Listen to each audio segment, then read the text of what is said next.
Case number 7, a mobile operator in South Africa. Culture eats strategy any day. We've all heard that before. How did this start?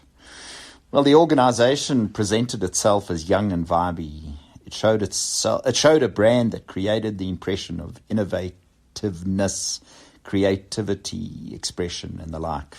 At least that was the picture on the outside. On the inside, there was a different story be told. 1, there's no personal care and respect for individuals. 2, people watch what they say, to whom there's no trust. 3, people are often an afterthought. 4, company goals are a blur, a mystery. 5, mistakes are not tolerated. Next, if we fight it, we will lose it. Next, there's no leadership, transparency, and honesty. Next, people don't feel like they know management. These were some of the comments made by people from all areas of the business. Beneath the surface, there was a massive secondary process brewing, and it all boiled down to people issues, culture. Morale was at its lowest. You could have sliced through the heart of the business without evoking reaction. The once courageous spirit had been dampened, leaving people depleted of energy and generally despondent. The business hadn't made money in many years, and its parent organization was understandably growing impatient. It was tired of pumping cash into a bottomless pit, to quote a non-executive director. The change team, as part of a larger turnaround assignment, was tasked with identifying and implementing business improvement opportunities across the entire organization. The business needed to quickly move from startup to maturity and growth.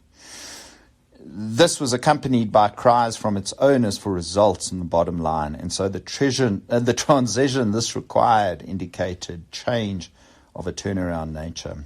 Most significantly, a dramatic culture shift was needed. We all hear about culture, but it's sometimes nebulous and grey and difficult to articulate. Only through creating a new and shared corporate reality would we see people behaving, or hoping that people would behave and act differently. Fresh energy and an altered mindset were critical prerequisites for change. With turnover, for example, at an all-time high, a crisis undeniably loomed. But in the eyes of the outsider, it was work as usual. The ship was sinking. Its passengers were either jumping off board or turning a blind eye, going about their usual routine, accepting whatever fate had in store for them. So what did we do? 1, we painted a picture of where we were at the time we needed to say it and how it was. 2, we started rocking the boat, and we did that by clearly identified messaging. We got support from different stakeholders across the group for what we were trying to do. 4, we started talking about values. It's the logical place to start. But we did it from the bottom up, not a top-down. Out of that, we developed a clearly articulated behavioral blueprint, and we educated, trained, reinforced, communicated, drove that blueprint at different levels in the organization. We pulled it together by integrating and aligning a variety of processes across the business, and we drove and drove and drove those relentlessly. That's how we got results. It was the hard grind.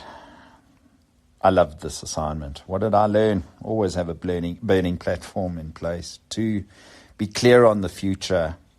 Unambiguous. Know what it looks like. 3, make sure you've got leaders and managers and specialists in the business.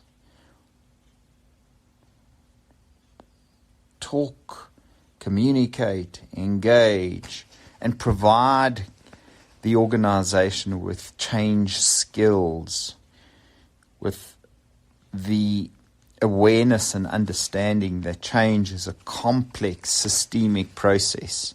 It's not a mechanistic 1 + 1 = to always, always, always keep your eye open and your ear to the ground for what's happening beneath the surface. And what I mean by that is listen to the mood, listen to the contrary opinion, hear what the critics are saying. You don't need to defend it. Hear it out.